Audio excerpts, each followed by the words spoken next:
Welcome to another video. आज का जो हमारा टॉपिक है वो है इनडायरेक्ट कोलिनर्जिक एगोनिस्ट ड्रग्स। अब इनडायरेक्ट कोलिनर्जिक एगोनिस्ट ड्रग्स का मतलब क्या है कि ये these are the inhibitor of acetylcholinesterases, मतलब ठीक है, इनको और क्या बोलते हैं हम, एंटी कोलिनेस्टरेजेस। जो एसिटाइलकोलिनेस्टरेज एंजाइम होता है उसको इनहिबिट करती है। अब इसमें हमने क्लासिफाई किया था दो कैटेगरी होती हैं, एक रिवर्सिबल होती है, दूसरी इरिवर्सिबल होती हैं। अब इस लेक्चर में हम रिवर्सिबल करेंगे। अब जो रिवर्सिबल को हम क्लासीफाई किया था वो किया था हमने दो में, एक होती है लिपिड सॉल्युबल, दूसरी हमने की थी वाटर सॉल्युबल। ठीक। अब लिपिड सॉल्युबल हमने कौन कौन सी थी, फाइजोस्टिग्मीन, ठीक है, इधर टेक्रीन, डोनिपेजिल, गैलेंटेमाइन एंड द रिवास्टिग्मीन। ठीक होगा जी। इधर क्या थी, नियोस्टिग्मीन, पायरिडोस्टिग्मीन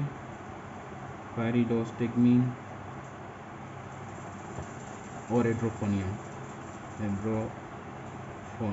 अब इनका हम एक एक का यूज़ देखते हैं क्या होता है। अब देखें फाइजोस्टिग्मीन का पहले देखते हैं, फाइजोस्टिग्मीन का। अब देखें नाम, फाइजोस्टिग्मीन जो है एक टर्शरी अमाइन है।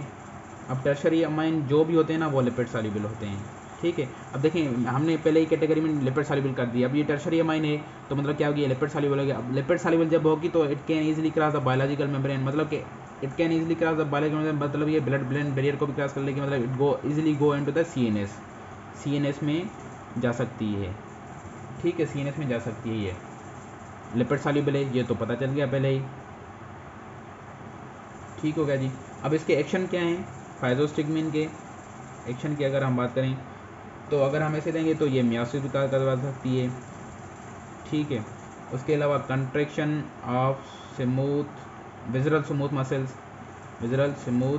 मसल्स, और उसके अलावा ये हाइपोटेंशन काज करवा सकती है, क्योंकि ये क्या करवाएगी कि जो वेजल्स हैं उनको डायलेट करेगी, उसके जैसे ब्लड ड्रॉप हो जाएगा हमारा ब्लड प्रेशर। ये ब्रेडिकार्डिया भी काज करवाएगी,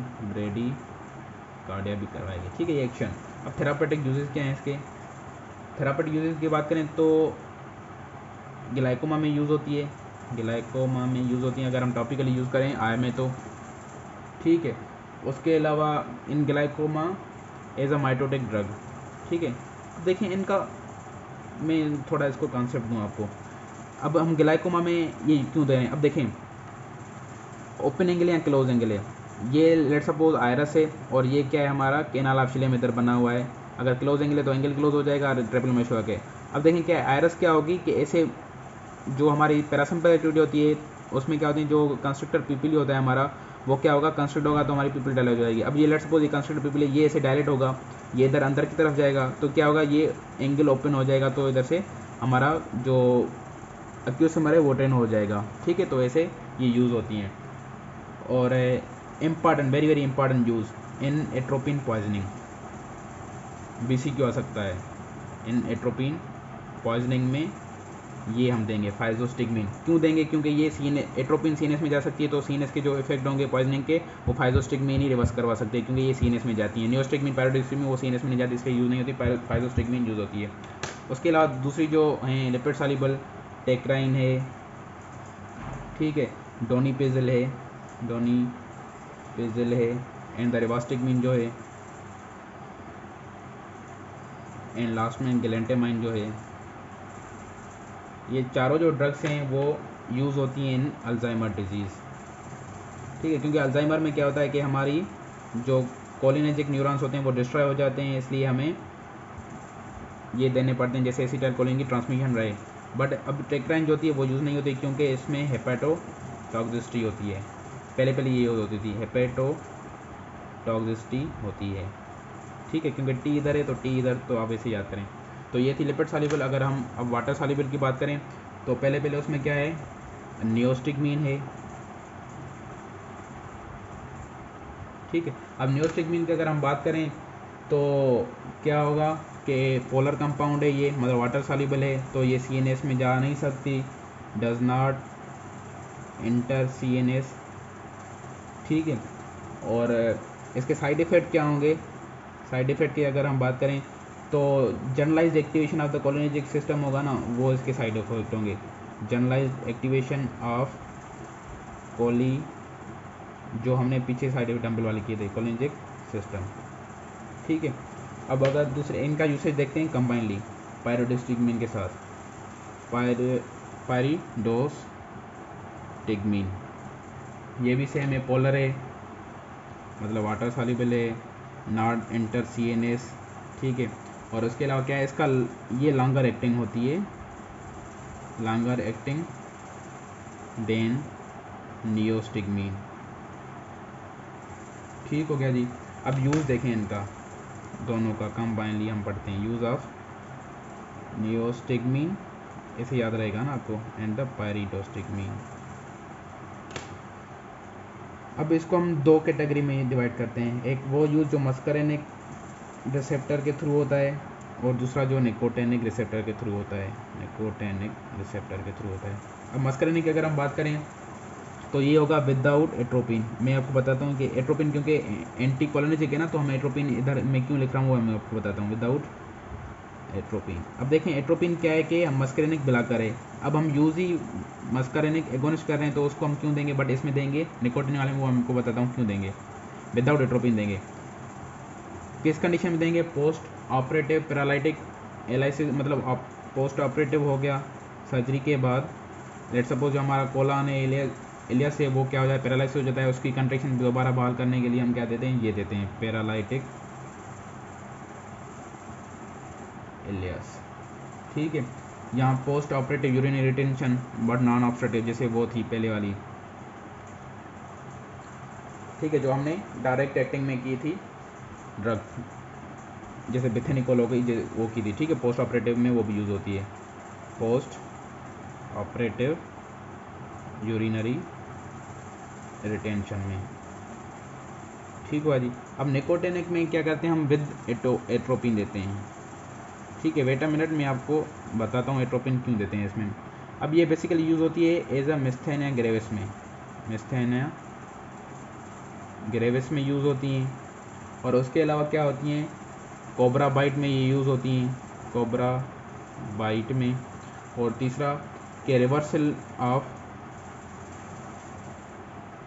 नॉन डीपोलराइजिंग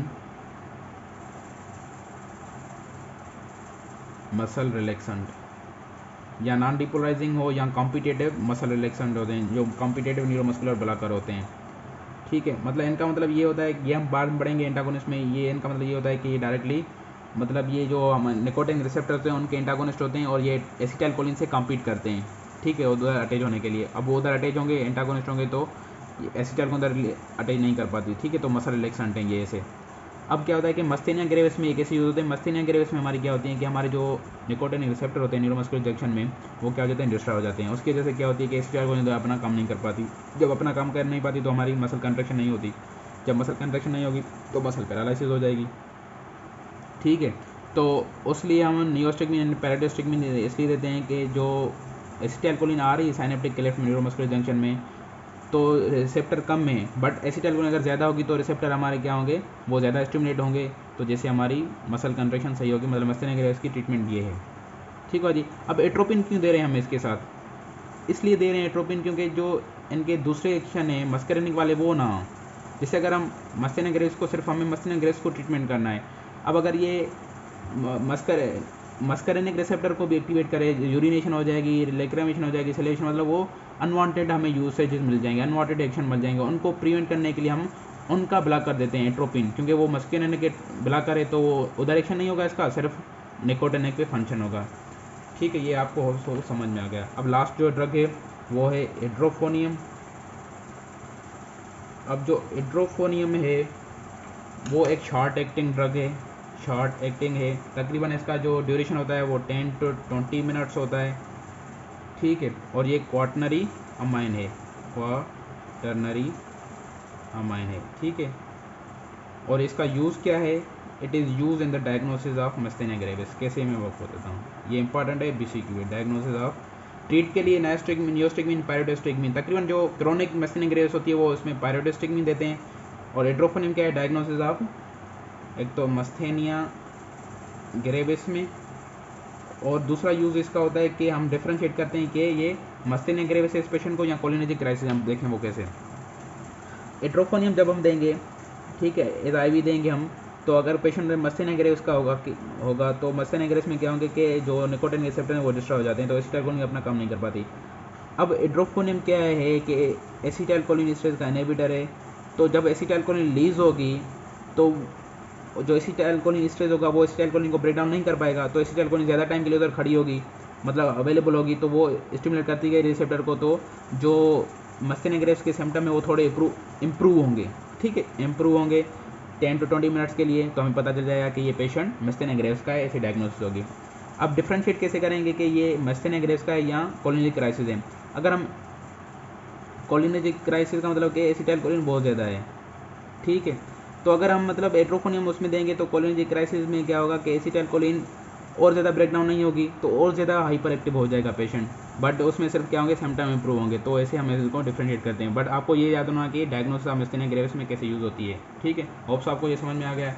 इधर जो हमारी होती हैं reversible and direct acting cholinergic agonist जो है ख़त्म हो गए, ठीक है, आपको याद रखनी है सारी, और इनका यूसेज आपको होप्स समझ में आ गया है। इंशाल्लाह नेक्स्ट वीडियो मिलेंगे, रिवर्सेबल करेंगे, उसके बाद हमारी कोलिनर्जिक एगोनिस्ट ख़त्म हो जाएंगी। तब तक के लिए अल्लाह हाफ़िज़।